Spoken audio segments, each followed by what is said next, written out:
Hey guys, it's Viewmasters Reactions, and we're back with some more Vox Machina content. I am assuming that's what people call it. I'm assuming people don't always refer to it as The Legend of Vox Machina. It's just a very long name. Is it called LOVM? Do people call it that? I feel like it have an abbreviated name. I feel like Vox Machina is the easiest way to go, but I'm curious because I read in the comments and stuff and I see people say different things, but I'm wondering what the generalization is, or do people just say the whole thing, The Legend of Vox Machina? I mean, I love it. It reminds me of something I saw growing up. There was like this saga-like anime.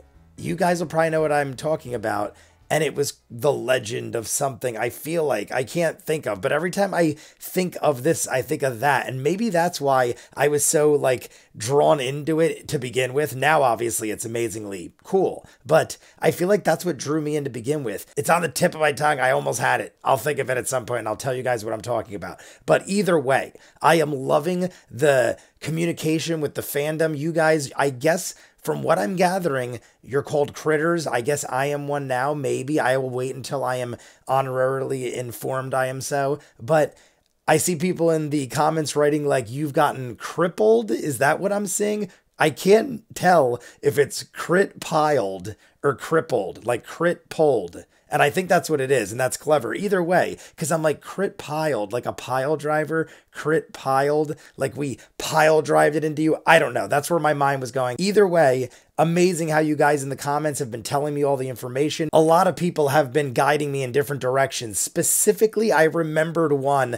don't ask me why, but Trix Jester, I remember their comment saying to watch the story, the music, the design, the voices, and the world of the Legend of Vox Machina videos on Critical Role's channel. They also said that the world and the story might be the most spoilerific. I went and looked on their channel, and the story of the Legend of Vox Machina was the first one they dropped, and it said it was over a year ago. So here's my thinking. A lot might have changed in a year, and how much could they possibly spoil? So I'm going to start with this one, and then go in order of the release on the channel of Critical Role, and view them all. Unless you guys tell me otherwise. If I watch this and I post it and you guys are like, don't watch the world, it'll spoil everything. I can't imagine it would really spoil anything huge. I'm sure it'll spoil little things. I mean, it's not the same as going in blind, obviously. But I think I've already heard enough where these will just help me understand the world better. Whereas I won't have to learn as much going into the show, I feel like. Because I am going to react to the show in full. And I'm thinking it might help me not lose track of what's going on if I know more about the story and the world. You guys let me know. I'm going to watch the story of the world right now. So if this spoils anything, I've already ruined my life. It's only 8 minutes long. I probably have to edit it up and chop things out anyway. Obviously, I'll see them all regardless. But you guys let me know. I'm going to post this first, and then I'm going to take a break for a couple hours. If you guys tell me don't watch the world, maybe I'll just watch the design, the music, and the voices. And you guys even let me know if I should watch them. And I feel like there was another thing some people were saying for me to watch. And I have a week and a half to 2 weeks before I'm going to jump into the show. It comes out Friday morning. So it is Tuesday now. I have 1 week and 3 days. I'm going to try to watch as much content as I can without spoiling the actual show in huge ways. But we're jumping in. You want to see more of what I do? Full unedited reactions, all the shows on the channel, seasons ahead of what you're seeing, and hundreds of exclusives you only see on Patreon. Check the link at the end. If not, here we go, guys. This is the legend of the story of the Legend of Vox Machina. No one has ever really tried to adapt. We got subs on in case I talk too much. Into an animated series. All right, so we're actually breaking new ground. They created something that we didn't know the world needed. Really, there's something there for everyone. Even if you are steeped in this world, hey, there's still a couple moments I think we can surprise you. Isn't that Fat Man on Batman or something like that? And that was Matt Mercer. I'm gonna start learning things, guys. I'm gonna respond. I'm gonna repeat them a lot, just as a jog for my own memory. Machina takes place on Tal'Dorei, which is a continent in the world of Exandria. It is an area of smaller nations, but there is an overall sovereign, Uriel, who is kind of the leader of the area. Vox Machina are a bunch of, I can't say heroes really, but they are people that are trying to get by.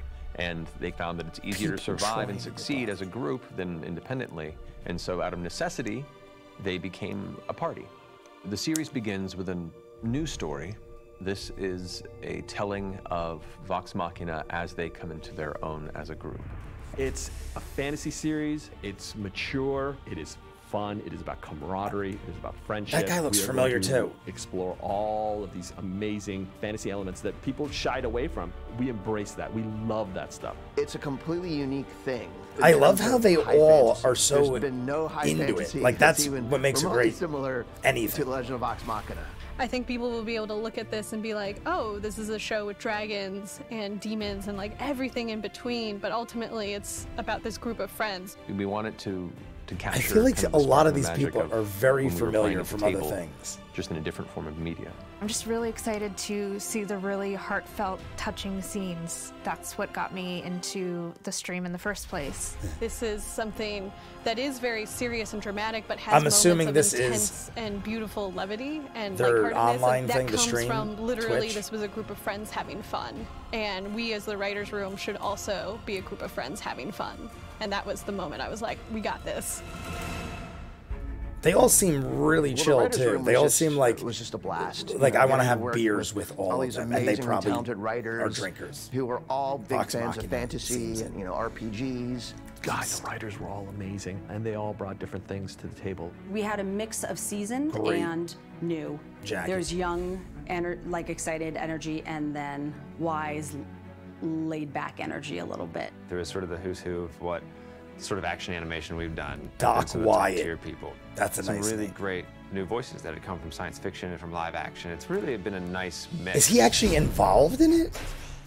We've never worked with Brandon before, so this is the first time me and him were able to collaborate on something. But he was just a great idea guy. I thought as they well were as just being talking to the person guy who's from guiding Fat Man the on Batman. production It looks side. like he's part Eugene of it. Sun, our story editor, he's been incredibly helpful along the way, really implementing all of our notes, coming in and having all kinds of great ideas. Jen Murrow knows so much about Critical Role. She's been a fan for a while, and she could recall a lot of the things, the adventures and such that the characters have gone through.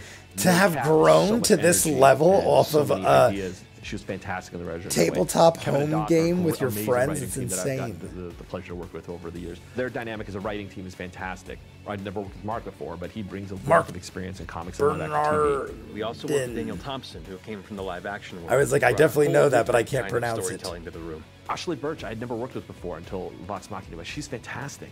Beyond just being a talented writer, she's actually played with us. She played Keg in our second campaign for a number of episodes, as well as a live show. And so I think bringing that to the table made her even that much more of a powerhouse. Everybody was, you know, soup to nuts, like really, really nice and really, really smart. I So love my when the guess writers' is he rooms, was a everyone's running out fan ideas, and everyone's kind of building and then on each jumped other. on It's to kind of all help different facets, do just this? kind of brick after brick. Because it You can said see them all writers, so coming he to wasn't like a fruition. part of them.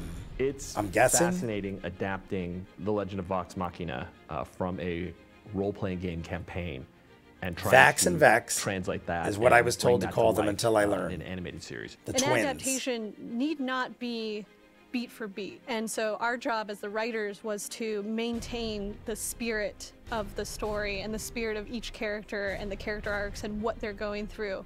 And I love act the as look. the Love it. translators from what it was into what it Trinket. can be now. In I'm the getting the animated names. form. I There's think I gonna got be most of it. surprises. There's gonna Percy be is the things that are gunman. changed. But also What at the the same time, we frick want to is do that that? because we want the diehard fans to not just come in and know everything. Like, you want to be surprised. You want things to change just enough. To find a way to get to a place in the story where you're giving the audience the thing they didn't know that they wanted, but they actually needed.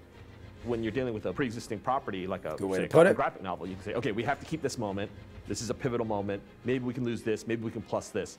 When you're going with a campaign where it's hundreds of hours of material. I was trying to read and what a was under lot their of it's names. really- I gotta it's watch like, some okay, of that. now what are the things that will translate? I've really not well even to looked animation? yet, What are 'cause they I'm not like, seen? I don't You're wanna like, wow, spoil okay, anything you if can I take watch this the and wrong you can thing. really do something fantastic with it. And those are the things I that mean, really, really exciting. it probably doesn't Whittling matter. down source material was 400 an plus hours, they undertaking said. that I was terrified about because Matt has such a clear vision, and I definitely didn't want to step on that. Certain ideas have Matt to with be the facial changed hair, or not so much there, but altered with the as part of facial the hair, adaptation. It's a looks hard like he's process. straight There's out things of we were like, oh my god, like a he'll medieval kill us. And then he was like, thing. oh, that's fine. We're Like he works at we were medieval worrying for times as a 3 knight or days about something. this. Matt No would always sit disrespect. down and say, yeah, no, this That's is the way like it was in the a campaign. compliment in my but mind. this is better. Let's talk about it. Let's litigate it. Let's investigate it. Let's rattle test it. Sometimes the harder ideas, the ones that go against what you initially expected, make the most important changes. Every project I've ever taken on, research is a huge part of it. You want to dive and get in that mindset and that It's funny because with the no facial hair and the beanie, he almost looks like a laid-back like surfer IP, dude. But it's happening. He's got a right good now. look in many ways. You can interface with the creators of this thing that you love immediately. Everyone, for the most part, were able to make it for an element of the writer's room to answer questions about their particular character, how they would react to certain elements, questions that I couldn't have answered anywhere near as good as they could have. The fact that the cast created their own characters. It must be amazing to have the ability to work with and then you're in geniuses the writer's room with those that you know are people, like with that up and cast. coming, like you these get to people. feed off that immediacy. It's like writing a Spider-Man script in the room with Stan Lee. It's working very hard to honor the That's kind of what I was original just saying. canon and the original content and the original game. Nothing is getting past these guys. We're making sure that like this is very much the show that they want to make. It's been really cool to watch it all come together, and as each thing gets approved. I'm sure they have their you see arguments and every stuff, but facet it begin looks to like come they along all and just are realize you chill just feel and the kind of powerful like, energy yeah, and whatever, excitement, go not with the just flow. within us, Your but idea's the good. You animation got one, I studio got and one. Let's all everyone's just. working on the actual production side. It's already turning into something very, very special. We are as excited as any fan of Critical Role to see how these things turn out.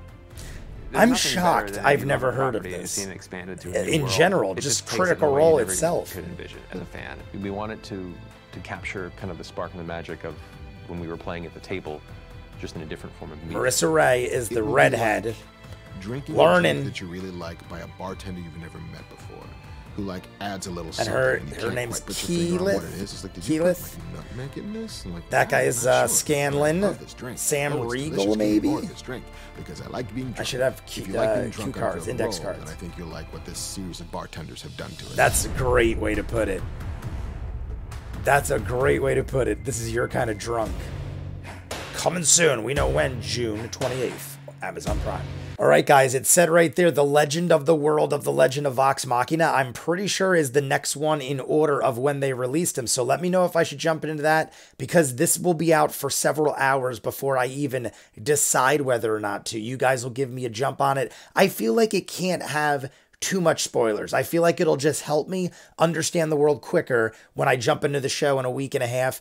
That way I don't have to worry like, wait, is this this? Is this this? I feel like it'll help me understand the world, and that way I can just focus on the things that are important. But you guys let me know besides that. Great video. That was the legend of the story of the Legend of Vox Machina. And there are people in there I didn't expect to see that are involved because they're just fans of it, and I'm assuming are in positions of power or ability to be able to help them or work together to bring it to the surface or bring it to the whatever it is now, basically, where I'm reacting to it because it's become such a big thing that it is trending constantly, and I couldn't help but see it in my feed. So that came from a group of people, Critical Role, who started with a tabletop RPG Dungeons and Dragons game that they probably like just drank and had fun playing.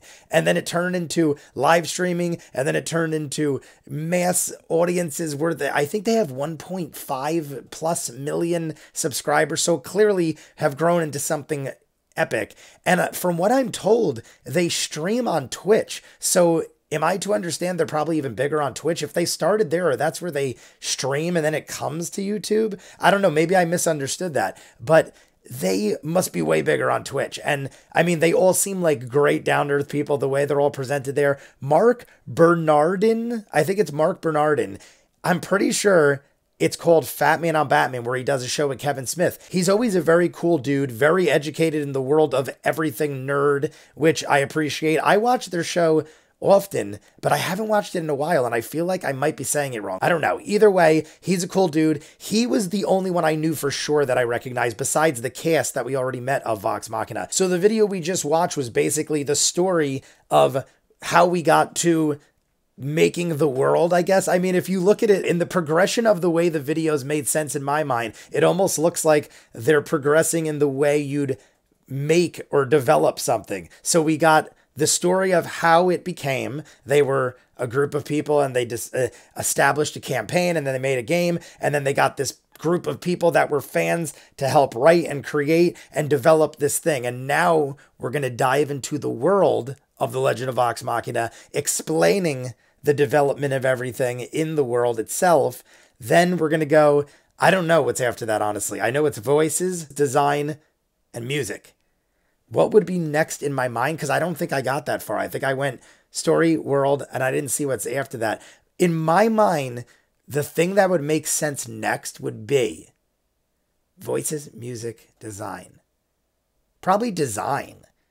Because you got to establish the voices and the music around a design, I'd feel like. So if you guys say it's okay, and it won't spoil it greatly, which I can't imagine it would, I'm going to jump into the legend of the world of The Legend of Vox Machina next. You guys let me know what else I should be watching besides these that I'm going to go down a journey with, because in a week and 3 days, we're going to be reacting to 3 episodes a week, and I don't think I'll be able to get any more content like this in. So we got to get it all in now. We got to learn as much as possible without spoiling greatness, and then we'll go from there. You guys want to see more of what I do, full unedited reactions, all the shows on the channel, seasons ahead of what you're seeing, and hundreds of exclusives you'll only see on Patreon. The link is in front of me. If not, comments down below. Like and subscribe, and I'll see you guys on the next one. Peace.